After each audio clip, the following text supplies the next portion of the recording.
እሱ የሚፈልጉት ቤት ነው አቤል ተከራይቶ እንዲኖር ያደረጉት ነበረው። ተሳካላቸው ያ ነገር። ምክንያቱም የደላላው ብዙ የሚባል ብር ተከፍሎት ነው ያ ነገር ያደረገው። ያ ቤት የተከራዩ ሰዎች ወጥተው አቤልን እዛ ቤት እንዲገባ ነው ያደረጉት። ለምን? ለነሱ እንዲመቻቸው፣ ለሊያ እንዲመቻች፣ ለአበበ እንዲመቸው ማለት ነው። ስለዚህ በመጨረሻ ተሳክቶላቸው አቤል እዛ ቤት ገብተው ነበር።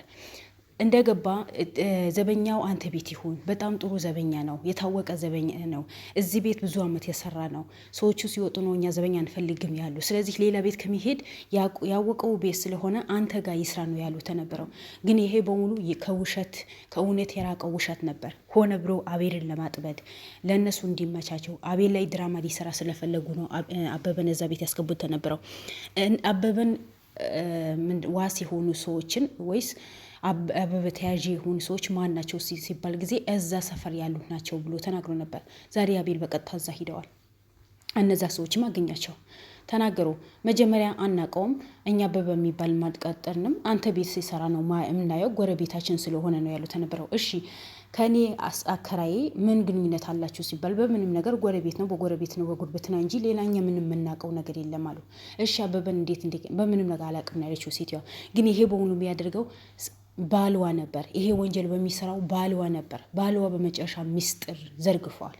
አዎ አበበን ተያዥ ሁኜ አንተ ቤት ያስገባሁት እኔ ነኝ። ይሄ በሙሉ ያደረገው አጎትህ ነው አለ። አጎትህ ምክንያቱም መጀመሪያ ሁሉ ነገር ሊዋሽ ፈልጎ ነበር። አበበ ያናቀውም እንደዛ ብቻ ብዙ ነገር አውርቶ ነበር። ግን በመጨረሻ አቤልን እውነቱ ብትናገር ይሻልሃል፣ ምክንያቱም የእኔ አጎት ይሄ ነው የውቅ አጎቴና እኔ የተነሳ ነው ፈቶ ይሄ ነው። ከኔ አጎት ጋር አንተን ብዙ ጊዜ ላይፍ ታሳልፉ ነበር፣ ውጭ ትወጡ ነው የምትሉ ነበር። ግን አሁን በመጨረሻ አንዲችን ልጅህን ለእኔ አጎት ነው የዳርከው። በዛ ላይ እድሜውን የሄደ ነው ልጅህን፣ በጣም ወጣት ገና ልጅ ናት። እንዴት ነው ለሱ የምትድረው ብሎ ተናገረ። አበደ ሰውዮ። እንዴት ምስጢር አወጣህብኝ፣ እንዴት ሚስቴ ልታቅ ቻለች ብሎ ሀታ ልጃቸው የአቤል አጎት ይዟት እንግሊዝ ሀገር ከሄደ በኋላ ቤተሰቦቿ እንዳያገኝ ነው ያደረጋት። በስልክ ማውራት አትችልም። ሊያ መታ ነው የምታገናኛቸው የነበረው። አስቡት፣ ሊያ የእሷ ጓደኛ ሆና፣ ምክንያቱም የአቤል አጎት ነው የላካት፣ ታወራቸው ነበረ። በመጨረሻ ግን እሷም ጠፋቸው። ሊያ ወንጀል ሰርታ ነው የጠፋችው። ከዛ ቤት ሙሉ በሙሉ ጠፍታች ነው ያሉ። እሺ ምን ተደረገ? በቃ አጎትህ ነው፣ ምንም ማድረግ አልችልም። ይሄ ሰውዮ አበበን አንተ ሰፈር ተያዥ ሆነህ አስገባው፣ ምፈልገው ነገር ስለሆነ አለኝ። መጀመሪያ ከኔ ጋር እንወጣለን፣ እንዝናናለን፣ ብዙ ነገር እናደርጋለን፣ ከኔ ጋር ስራ ጀምር ብሎኝ የቤቴ ካርታ አስይዤ ነው ብር የተበደርኩት ነበረው። በመጨረሻ ካደኝ ሙሉ በሙሉ። ቤቴ ባራጅ ሊሸጥ ባንክ ወሰነብኝ። በመጨረሻ ቤትህ ባራጅ ሊሸጥ ካልፈለክ ብሩ እኔ ልሰጥህ የምትፈልግ ከሆነ ቤትህን ከቤት ልትወጣ ካልፈለግ፣ ጎዳና ልትወጣ ካልፈለግ እኔ ብር እሰጥሃለሁ። እኔ አድርግ ምልህ ነገር በሙሉ ካደረክ ነው ቤትህ ማይሸጠው፣ ባራጅ ማይሸጠው፣ የባንክ ብር እኔ የመልስልህ አለኋለሁ። ይሄ ሰውየውም እሺ ብሎ ተስማማ። ምንድን ነው አንድ አበበ የሚባል ልጅ አለ፣ አንተ ጎረቤት የሆነ ተከራይቶ የሚገባ ወጣት አለ፣ የእሱ ዘበኛ እንዲሆን አንተ ተያዥ ሆነህ አስገባው እዛ ቤት አለው። እሺ ማን ነው የሚከራይ? ይመጣል፣ እሱ አያሳስብ፣ ብቻ አንተ ተያዥ ሆነህ። እሺ ብዬ የአበበን ተያዥ ሁኜ አንተ ቤት እንደገባ አደረኩኝ። የአበበ ተያዥ እኔ ነኝ። እሺ እሱ ጨረስኩኝ ስል ጊዜ አሁን ገና ሌላ ልጨረስከው ነገር አለ፣ ሌላ ነገር አለ አለኝ። ምንድን ነው እሱ? ምን ላድርግ አሁን ስለው ጊዜ ልጅህን ለእኔ መዳር አለብህ። እንዲህ አንተ እኮ ከኔ የበለጥክ ነህ፣ የኔ አባቴ እኮ ነው የምትሆነው። እንዴት ነው የኔ ልጅ አንተ ምድርስ ጎዳና ልትወጣ ከፈለክ ከነዘር ማንዘርህ ልጅህን ከትምህርት ቤት ስትወጣ ጠብቄ አጠፋታለሁ። እኔ የተራኩኝ በጣም ሰው ያለኝ፣ ብር ከአቅሜ በላይ ያለኝ፣ ሰውን ለማጥፋት ደቂቃ ማይፈጅብኝ ሰው ነኝ። ስለዚህ ልጅህን በህይወት ልትኖር ከፈለክ ልጅህን እኔ ላግባት። አይሆንም አልኩት። ማስፈራሪያ ላከብኝ። ልጄ ከትምህርት ቤት ስትወጣ ቪዲዮ ቀርጾ ይልክልኛል። ከልጄ ዙሪያ የሱ ጋርዶች ይከታተሏታል። መውጫ መግቢያ ያጣች ልጄ ከማጣ የአግባት ለእናቷም ሳላማክር ልጄ ለሱ ዳርኩት። እንዲድረው ስል ጊዜ አይሆንም ማምሰ ጊዜ ሚስቴን መከታተል ጀምረዋል። አየህ ቤት ዙሪያ ነው ያለሁት። የእኔ ሰዎች ብዙ ናቸው። እኔ በብዙ ሰዎች የተከበብኩኝ ሰው ነኝ። ምንም ነገር ብሰራ ማንም የሚጠይቀኝ ሰው የለም። እኔ እንደፈለኩኝ መኖር የምችል ሰው ነኝ። ልጅህን ሚስትህን አጥተህ አንተ ቤትህን ባራጅ ተሽጦ ጎዳና ላይ ነው የምትወጣው። ስለዚህ ጎዳና ላይ ሳትወጣ በፊት ልጅህን ዳርልኝ። ሚስትህን ደግሞ ይሄ በሙሉ ሚስጥር እንዳታቅ ብሎ አስጠንቅቆ አስፈራርቶ ነግሮኛል። እኔ ምን ላድርግ ነው ያለው። በቃ በመጨረሻ እኔ ምን ላድርግ፣ ይሄ በሁሉ አደረጉ። እናቷ አበደች፣ አለቀሰች፣ ሆነች። ልጄ አለች፣ ልጄ አንድ ልጄ ለእሷ ብዬ ዋጋ ከፍ ያለሁ፣ ለእሷ ብዬ እንደዚህ አድርጊያለሁ። እንዴት ልጅህን ትሸጣለህ? እንዴት ልጅህን ትሸጣለህ? እኔ ጥሩ ሰው ነው የተባልኩት። ሀታ 80 ሲፈራረሙ ጊዜ ማንም ሰው ሊሄድ ነው የተከለከለው። አስቡት፣ የአቤል አጎትን ምን አይነት መጥፎ እንደሆነ አስቡት።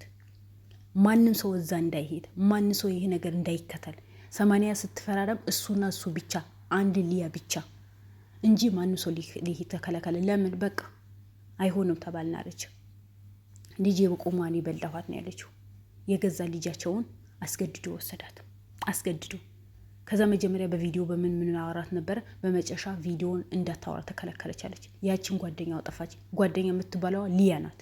ምክንያቱም የአቤል ጓደኛ፣ እኔ ስሙ ልጠራው ስለሚያስጠላኝ እኮ ነው። የአቤል አጎት ከሊያ ጋር ግንኙነት ስላላቸው የአንቺ ጓደኛ ሊያ ብቻ ናት ብሎ አስተዋወቃት። በቃ ሌላ ጓደኞቿ፣ የትምህርት ቤት ጓደኞቿ፣ የሰፈር ልጆች በምንም ተአምር ልትገናኝ ነው የከለከላት።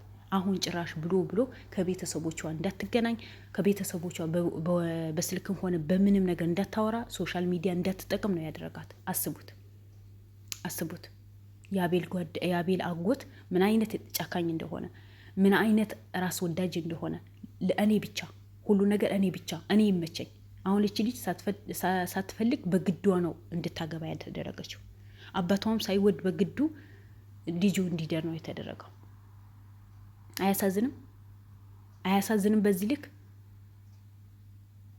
መቼም ቢሆን እኔ እንደዚህ አይነት ሰው አይቼ አላቅም።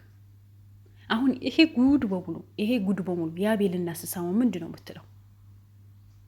ወንድሟ ይሄን ያህል ድርጊት እንዳደረገ፣ በሰው ህይወት እንደዚህ እንደሚጫወት፣ በሴት ህይወት እንደዚህ እንደሚጫወት፣ በዚህ ልክ ዙሪያ ጥምጥም እንደሚሄድ ስታቅ ምንድን ነው የምትለው? ምክንያቱ ወንድሜ ጨዋ ነው፣ ወንድሜ ምንም ነገር አይሰራም፣ ወንድሜ በጣም ጥሩ ነው፣ ለእኔ ቤት ገዛልኝ፣ ለእኔ እንደዚህ ያደረገልኝ። አስቡት። ስለዚህ ምን አለ አባቷ? አጎትህ ማለት ሰው ተብሎ ሰው ማይባል፣ አውሬ ነው ተብሎ እንደ አውሬ ማይሸሽ፣ ምን አይነት እባብ እንደሆነ እኔ አላቅም ነው ያለው።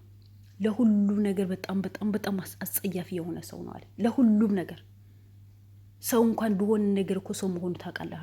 አያችሁ እኮ ከትላንት ወዳ የራሱ ጓደኛ እኮ ጎዳና ላይ እንዲወጣ ያደረገው ልዑል ነው። ያ ቪዲዮ የሰራው የምታስታውሱ ከሆነ የአቤል አጎት ልክ በፊት እንደ ማነው ስሙ ጠፍቶብኛል፣ በልዑል ላይ የተጫወተበት ሰውየው ልክ እንደሱ ብር እንጂ የሰውን ህይወት ማያሳዝነው ሰው ነው። አስቡት። የራሱ ህይወት እንጂ መስፍን ማለት ነው። ልክ አሁን የአቤል አጎት እንደ መስፍን አይነት ነው። በቃ እንደ መስፍን ብርና ብር ብቻ። አንድ ሰው ይለፍለት አይለፍለት፣ ይብላ አይብላ፣ ምን ይሁን ምን፣ ሰው እንኳን ሰው በመሆኑ ብቻ እንደ ሰው ማያዩ ብር ብቻ የሚያገኙበት ነገር ከሆነ ለምን እኔ ተዙሮ ቢደፋም ምንም ቢሆን ምንም አይመስላቸው ሰዎች ናቸው። ለእነሱ ቃላት እኮ የለም ማለት ምን አይነት ቃላት ትጠቀማላችሁ? የእነሱ ቃላት መጠቀም አቅቶኝ አይደለም፣ ግን ዩቲዩብ ስለማይፈቅድ ነው። እኔ በሰው ላይ በዚህ አይነት ጭካኔ መስራት፣ እኔ ኢትዮጵያዊ ናቸው እውነት ከሴት ነው የወለደቻቸው። በዚህ ልክን የሰውን ህይወት ማያሳዝናቸው ሰው እንኳን የሆነ ጊዜ እኮ ሰውን ህይወት ያሳዝነዋል። እኔስ ቢሆን የኔ ልጅ ቢሆን የኔ ቤተሰቦች ቢሆንስ ይባላል። ግን የአቤል አጎት የገዛ ቤተሰቦች እኮ ነው መከራና ስቃይ ያሳያቸው። አቤልን እኮ ቁም ስቃዩ እኮ ነው ያሳጣ። እንዳይኖርና እንዳይድን እኮ ነው አድርጎ በዙሪያው ጠላቶች እንዲከቡት ያደረገው። እሱን አልፎ እንኳን የገዛ እህቱ ያራራለት ሰው ነው። ስለዚህ የሌላ ሰው ይራራል፣ የሌላ ሰው ያስባል ማለት እኮ በጣም ከባድ የሆነ ነገር ነው። በጣም ከባድ ከምላችሁ በላይ። እኔ የአቤልን አጎት ተይዞ የአቤልን እናት ይህን ጉድ ፊት ለፊት ጠይቀው ምን እንደሚል የምሰማው ቀን ነው የናፈቀኝ። ምን እንደሚል የምሰማው ቀን ነው የናፈቀኝ። የምር ነው የምላችሁ። ሰው እንኳን የሆነ ወንጀል ሲሰራ ጊዜ ሞት እንዳለበት አያስታውስም። ነገ እኔ ሟች ነኝ፣ ነገ የተደርሳለሁ፣ ምን ሆናለሁ ብሎ አያስብም። ሁሌ ራስ ወዳች ሆኖ ይኖራል። ሁሌ ብር ወዳች ሆኖ ይኖራል። ሁሌ እኔ አሸናፊ ነኝ ብሎ መኖር አይከብድም? ይከብዳል እኮ። ምክንያቱም እኛ የፈጠረን ፈጣሪ አለ። የሰው ልጆች ነን፣ ተሳባሪ ነን። የሰው ልጆች ነን፣ ሟች ነን። ሁሌ አንደኛ እንደሆን፣ ሁሌ አመፀኛ እንደሆን፣ ሁሌ ብር እንዳንሆን እንኳ አንኖር። ብር ይሄዳል ይመጣል። ግን ከምንም በላይ ሰውን ማስቀደም የመሰለ ነገር የለም። ከምንም በላይ ደግሞ ቤተሰብ የመሰለ ነገር የለም። በአቤል ተጫውቶ ሲበቃ ሁሉ በዙሪያው ጥምጥም ዘበኛው፣ ሰራተኛው፣ ቤቱ ሁሉ ነገር በብሩ ከፍሎ ቦታ ካደረገ በኋላ አቤልን መጨረሻ እስር ቤት ሊወረውረው እናቱ ልትሰቃይ። አቤል እኮ እስር ቤት ተወረወረ ማለት እናቱ እኮ ነው የተሰቃየችው። አሁን እሱ አቤል የጎዳው መሰለው እንጂ እህቱ እኮ ነው የጎዳው። ምክንያቱም አቤል ታሰረ ማለት እኮ እናቱ በየቀን እስር ቤት መመላለሱ በየፍርድ ቤት በሄዷ አስቡት፣ ከባድ እኮ ነው። ስለዚህ አሁን የአቤል አጎት አቤልን ሳይሆን የጎዳው እህቱ እኮ ነው የጎዳው። እህቱ እኮ ነው በቀልን የሚበቀላት። ለምን እንደሆነ ብቻ እሱና ራሷ ነው የሚያውቁት። እና የአቤል አጎት መጨረሻ ምን ይሆን? ከእህቱ ጋር ሲገናኝ ምንድን ነው መልሱ? ምን ይላታል? በዚህ ልክ እልህ ሚዛት ለምንድን ነው? ለምን ይመስላችኋል?